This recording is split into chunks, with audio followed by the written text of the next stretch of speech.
चित्रपटाने जागे होणारे हिंदू काही कामाचे नाहीत.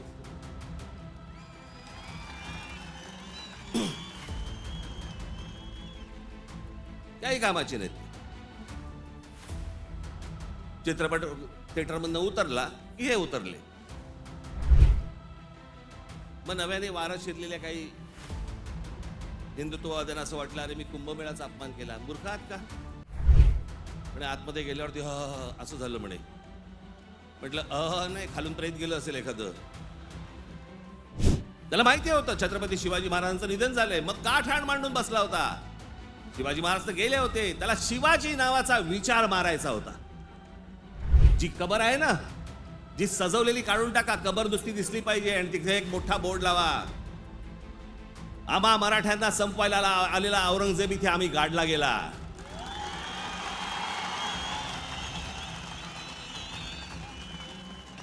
हा आमचा इतिहास. त्या नद्यांकडे आपल्या राज्यकर्त्यांचा, आज नाही, आजचे राज्यकर्ते नाही, गेल्या अनेक वर्षांपासूनचे, मला आजही आठवते, गंगा साफ करावी असं पहिलं बोलणारी जे कोणी व्यक्ती मला आठवते, मला राजकारणातली, ती म्हणजे स्वर्गीय राजीव गांधी. आज चहूबाजूनी महाराष्ट्राला सर्व बाजूनी विळखा पडतोय, मराठी माणसाला विळखा पडतोय.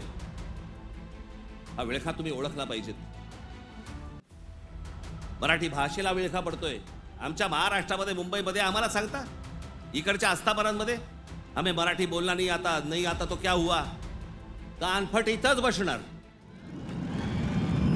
मुंबईच्या शिवाजी पार्क मैदानावर होणारा शिवसेनेचा दसरा मेळावा, याच वेळी नागपुरात पार पडणारा राष्ट्रीय स्वयंसेवक संघाचा दसरा मेळावा, गोपीनाथ मुंडेंचा आणि आता त्यांचा वारसा चालवणाऱ्या पंकजा मुंडेंचा भगवानगडावर पार पडणारा मेळावा आणि महाराष्ट्र नवनिर्माण सेनेचा गुढीपाडव्याला होणारा मेळावा.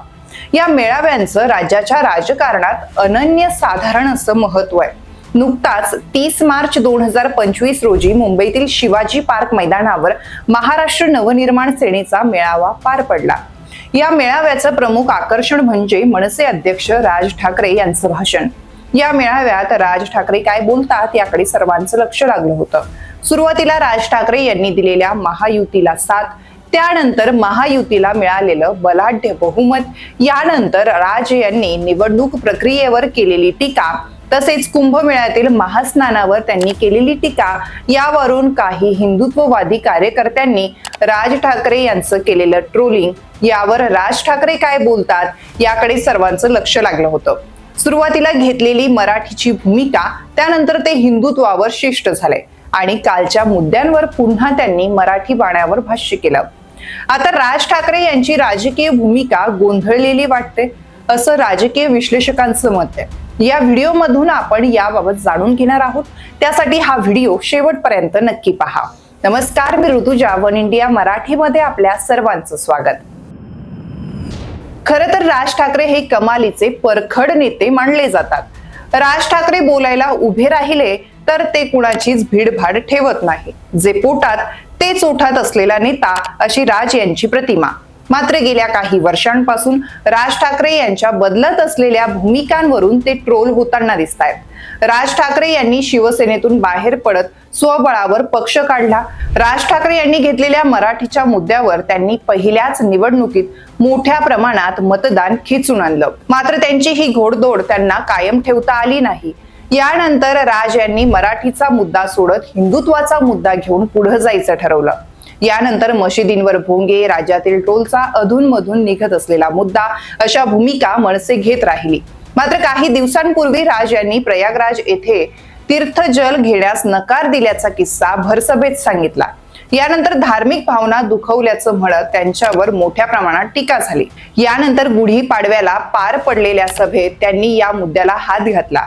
विषय मान अपमानाचा नाही तर नदी स्वच्छतेचा आहे, असं राज ठाकरे म्हणाले. देशात नद्या स्वच्छ करण्याच्या घोषणा झाल्या, मात्र त्यांची अंमलबजावणी झाली नाही. त्यामुळे गंगेची अशी परिस्थिती आहे. आपण राजीव गांधी यांच्यापासून गंगा स्वच्छतेची घोषणा दिली, पण गंगा काही स्वच्छ झाली नाही, असं राज ठाकरे म्हणाले. मी त्याशी म्हटल्याप्रमाणे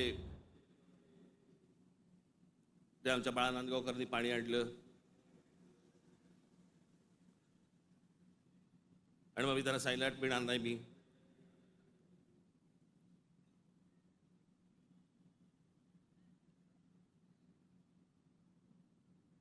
मग नव्याने वारं शिरलेल्या काही हिंदुत्ववाद्यांना असं वाटलं अरे मी कुंभमेळ्याचा अपमान केला. मूर्ख आहात का?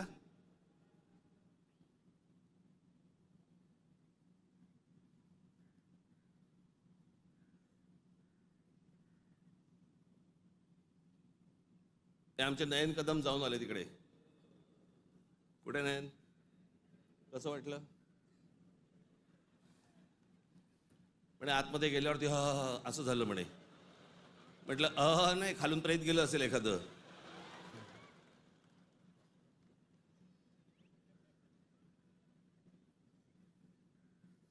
आपल्या देशामधल्या नद्यांची जी अत्यंत भीषण अवस्था आहे, ज्याला आपण माता म्हणतो, नदीला देवी म्हणतो,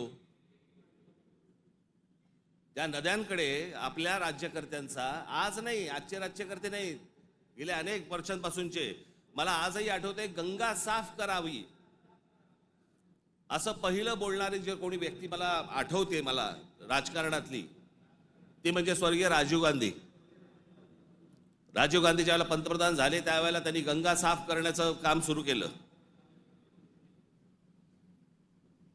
तेव्हापासून अजून गंगा साफ करतायत.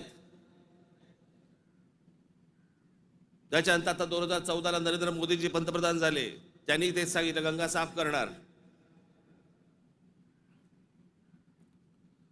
आपल्याकडच्या देशांमधल्या नद्यांची अशी अवस्था आहे की त्याच्यामध्ये पाणी पिणं तर लांबची गोष्ट, तुम्ही आंघोळ केली म्हणजे, मी माझ्याकडे आत्ता काही उत्तरेतले लोक येऊन गेले मध्ये, आणि त्यांनी मला सांगितलं की कित्येक लाखो लोक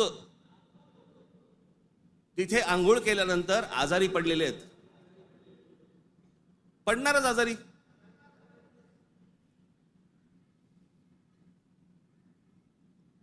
त्या गंगेवरची काय परिस्थिती आहे?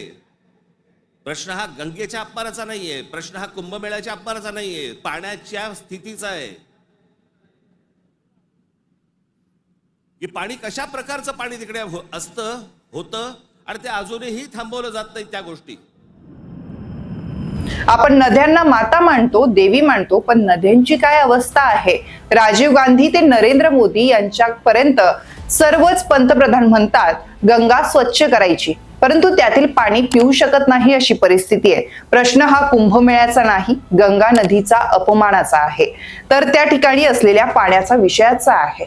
नद्यांच्या स्वच्छतेसाठी 33,000 कोटी खर्च झाले, पण नद्या काही स्वच्छ झाल्या नाही, असं राज ठाकरे यांनी सभेत म्हटलंय. यावेळी त्यांनी गंगा नदीच्या प्रदूषणाचा 1 मिनिटाचा व्हिडिओ देखील दाखवला.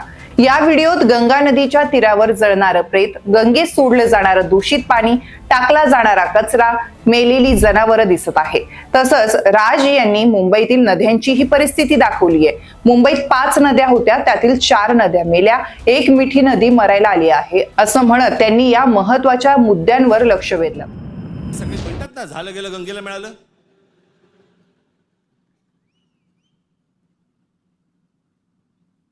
महाराष्ट्रामधली देखील आज नद्यांची परिस्थिती हेच.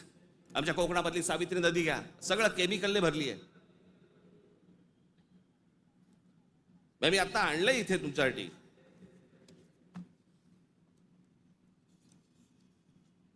देशभरात एकूण 311 नदीपट्टे म्हणजे पॅचेस असे आहेत जे प्रदूषणामुळे धोक्याच्या पातळीवर असून त्यात महाराष्ट्रातील तब्बल 55 नदीपट्टे प्रदूषित आहेत.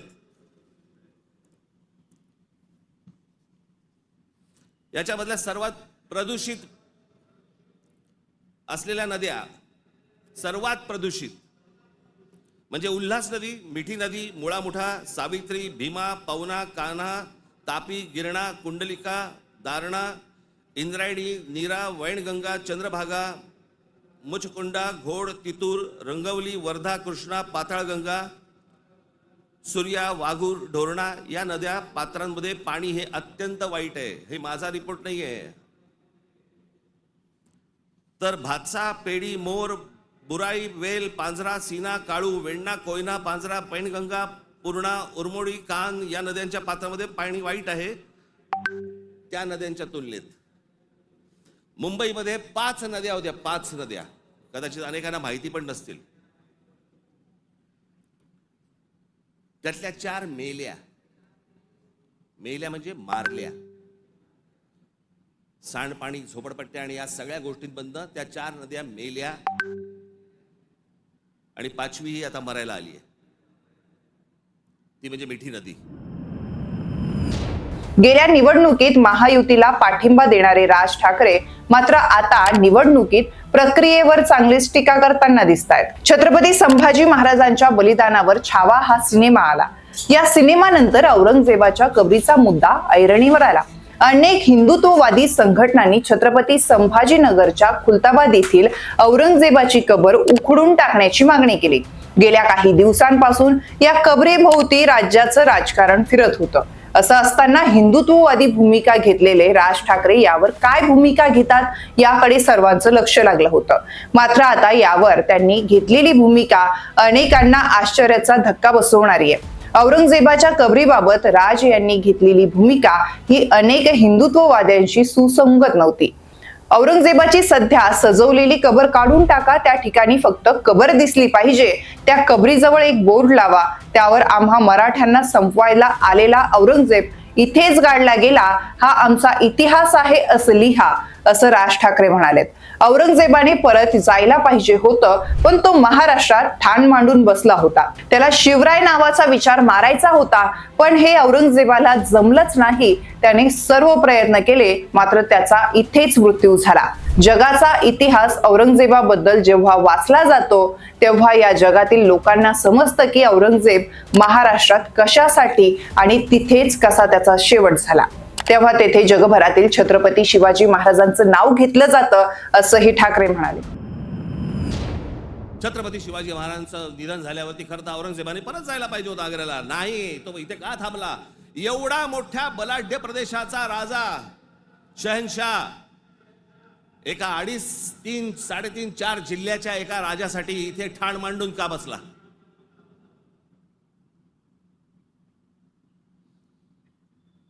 त्याला माहिती होतं छत्रपती शिवाजी महाराजांचं निधन झालंय, मग का ठाण मांडून बसला होता?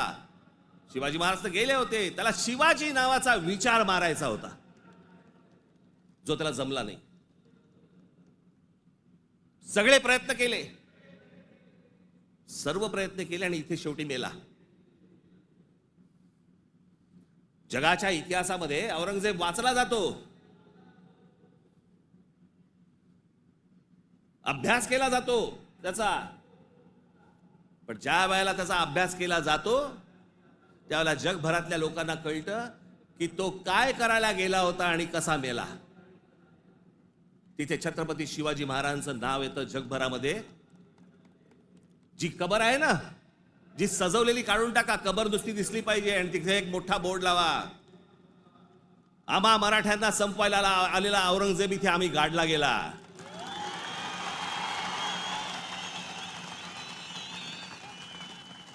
हा आमचा इतिहास.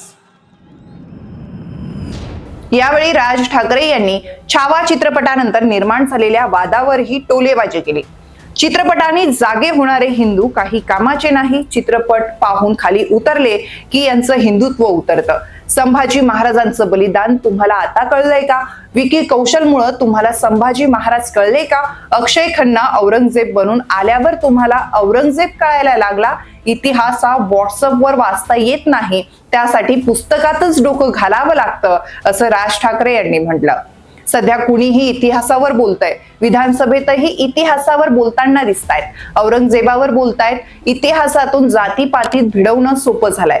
त्यांना राजकीय पोळी भाजून घ्यायची आहे. त्यांना संभाजी राजांशी काहीच कर्तव्य नाही आणि औरंगजेबाशी काही कर्तव्य नाही. तुमची माथी फक्त भडकवायची आहे, असं राज ठाकरे म्हणाले. कुंभमेळा आणि औरंगजेबाच्या कबरेवरून राज ठाकरे यांनी घेतलेली भूमिका ही अनेक हिंदुत्ववाद्यांना पटलेली दिसत नाही. आम्हाला पाय जंगलांची पडली नाही, पाण्याची पडली नाही, कशाची पडली नाही, आम्हाला पडली औरंगजेबाची. तो बसला एकटा द्राक्ष खात आणि आम्ही भांडतोय.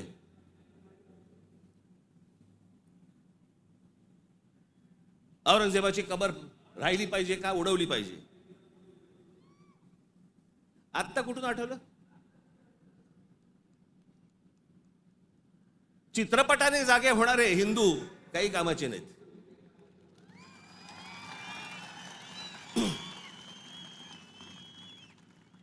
काही कामाचे नाहीत ते.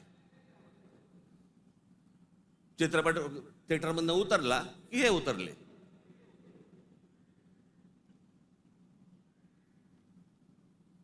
छत्रपती संभाजी महाराजांचं बलिदान तुम्हाला आत्ता कळलं विकी कौशल मेल्यावर?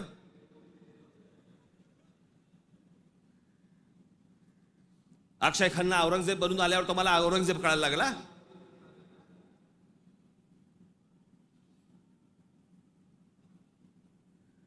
व्हॉट्सअप वरती इतिहास नाही वाचतायत.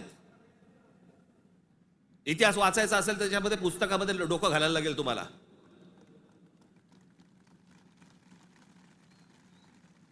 कोणीही बडबडायला लागले हल्ली इतिहासावरती. विधानसभेत पण बोलतात. खरं तर त्यांचं काही काम नाही. औरंगजेबावरती बोलतायत.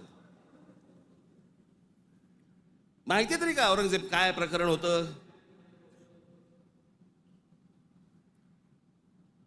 हे बाहेरून आलेले सगळे लोक.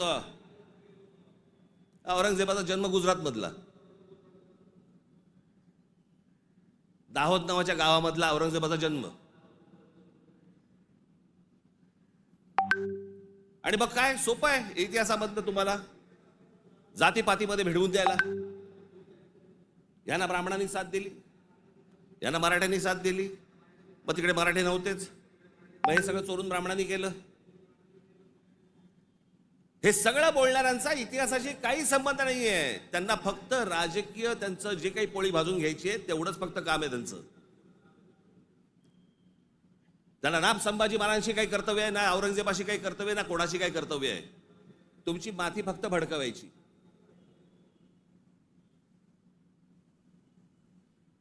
कसल्या इतिहास बोलतोय आपण? अहो, इतिहासाच्या पानात खोलवर गेलात ना, सगळ्या अपेक्षांची आणि कल्पनांची आणि भावनांची सगळी भांडी ठळाठळ फुटतील. त्यात राज यांनी या सभेत बोलताना मराठीचा मुद्दा देखील उपस्थित केला. मराठी माणसाला विळखा पडतोय, मराठीत बोलणार नाही असं आम्हाला सांगतात. मराठी बोलला नाही तर कानफटीत बसणार. आम्हाला देश वगैरे असं काहीच सांगायचं नाही. महाराष्ट्र मुंबईत मराठीचा मान राखला गेला पाहिजे असं राज ठाकरे म्हणाले. यावेळी बोलताना त्यांनी हिंदू मुस्लिम वादावरही भाष्य केलंय. जेव्हा मुस्लिम रस्त्यावर येतात तेव्हाच हिंदू येतो. दंगल संपल्यावर तो मराठी, पंजाबी, गुजराती असं सगळं होतो आणि मराठी झाला की साळी, माळी, कुणबी, ब्राह्मण होतो. आपल्या जातीबद्दल प्रेम असणं चांगलंय, पण दुसऱ्या जातीबद्दल द्वेष असणं विकृत आहे असं देखील राज ठाकरे या भाषणात म्हणाले.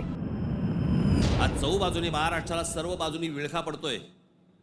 मराठी माणसाला विळखा पडतोय. हा विळखा तुम्ही ओळखला पाहिजेत. मराठी भाषेला विळखा पडतोय. आमच्या महाराष्ट्रामध्ये, मुंबईमध्ये आम्हाला सांगता, इकडच्या आस्थापनांमध्ये आम्ही मराठी बोलना नाही आता तो क्या हुआ. कानफट इथंच बसणार.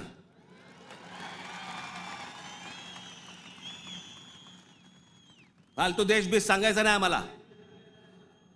प्रत्येक राज्याची एक राजभाषा आहे. त्या राजभाषेचा सन्मान हा प्रत्येक राज्यामध्ये राखला गेला पाहिजे. महाराष्ट्रामध्ये, मुंबईमध्ये मराठीचा मान हा राखला गेलाच पाहिजे प्रत्येक आस्थापनेत. या महाराष्ट्रामधल्या उद्यापासून तयारीला लागा. महाराष्ट्रातल्या प्रत्येक बँकेत मराठी वापरली जाते की नाही पहिले चेक करा. प्रत्येक बँकेत, प्रत्येक आस्थापनेत तुम्ही मराठी म्हणून सगळेजण कडवटपणे उभे राहायला पाहिजेत. या देशामधला हिंदू हा हिंदू तेव्हाच होतो जेव्हा मुसलमान रस्त्यावरती येतात. एरवी फक्त भक्तिभावाने असतात, पण हिंदूंमधला हिंदू जेव्हा जागरूक होतो तो फक्त दंगलीमध्ये हिंदू असतो. दंगल संपली की तो मराठी, पंजाबी, गुजराती, बंगाली सगळा होतो. आणि मग ज्याला तो मराठी होतो त्याला मग तो साळी, माळी, मराठा, ब्राह्मण, कुणबी सगळा होतो. आपापल्या जातीबद्दल प्रेम असणं हे स्वाभाविक आहे, पण दुसऱ्याच्या जातीबद्दल विद्वेष असणं, तिरस्कार असणं ही विकृती आहे. सुरुवातीला महायुतीला पाठिंबा देणारे राज ठाकरे यांनी निवडणूक प्रक्रियेवरच टीका केली, पण निवडणुकीवर टीका करणारे राज ठाकरे यांनी फडणवीसांना पाठिंबा दिला. तुमच्या हाती चांगलं राज्य आलं आहे, मराठी माणसांचं हित पाहणार असाल तर तुम्हाला आमचा पाठिंबा आहे, असं राज ठाकरे म्हणाले. तुमच्या साक्षीने सांगतो, माझं खरं तर देवेंद्र फडणवीस, तुमच्या हातामध्ये एक चांगलं राज्य, सुसंस्कृत राज्य हातामध्ये आलेलं आहे. याच्याकडे नीट बघा. चांगल्या पद्धतीने मराठी माणसाकडे पाहणार असाल तर आमचा तुम्हाला पाठिंबा निश्चित राहील. प्रत्येक गोष्ट आमची ऐकून करा. त्यामुळे राज ठाकरे नेमकं कोणत्या बाजूने आहे? त्यांना पुन्हा पुन्हा मराठीकडून हिंदुत्वाकडे आणि हिंदुत्वाकडून मराठीकडे का यावं लागतंय? त्यांच्या सातत्याने बदलणाऱ्या भूमिकांनंतरही त्यांना राजकारणाचा सूर गवसत नसल्याचं अनेक राजकीय विश्लेषकांनी म्हटलंय. दुसरीकडे लोकसभा विधानसभेच्या निवडणुका पार पडल्यानंतर आता स्थानिक स्वराज्य संस्था आणि मुंबई महानगरपालिकेसह इतर महानगरपालिकांच्या निवडणुका होण्याची संकेत आहे. यावरही राज ठाकरे यांनी भाष्य केलंय. निवडणुका होतील किंवा होणारही नाहीत, त्यावर शाश्वती नसल्याचं राज म्हणाले आहेत. मात्र मुंबई महापालिकेच्या निवडणुकीच्या तयारीला लागण्याचे आदेश त्यांनी कार्यकर्त्यांना दिले आहेत. राज्यभराचा विचार केल्यास मुंबईत मनसेचं एक वलय आहे. मुंबईत मनसेच्या कार्यकर्त्यांची आणि राज यांच्यावर प्रेम करणाऱ्यांची संख्या मोठी आहे. सातत्याने मिळत असलेल्या अपयशाची कसर मुंबई महानगरपालिकेच्या निवडणुकीत भरून काढता येईल असं राज यांच्या मनात असेल. कदाचित त्यासाठी राज हे हिंदुत्वावरून पुन्हा मराठीच्या मुद्द्यावर आले असंही अनेक राजकीय तज्ज्ञांनी म्हटलंय. मित्रांनो, तुम्हाला त्यांच्या या भूमिकेबद्दल काय वाटतं हे आम्हाला कमेंट करून नक्की सांगा. आणि अशाच माहितीपर व्हिडिओसाठी वन इंडिया मराठीच्या YouTube चॅनलला सबस्क्राईब करायला आणि व्हिडिओला लाईक करायला विसरू नका.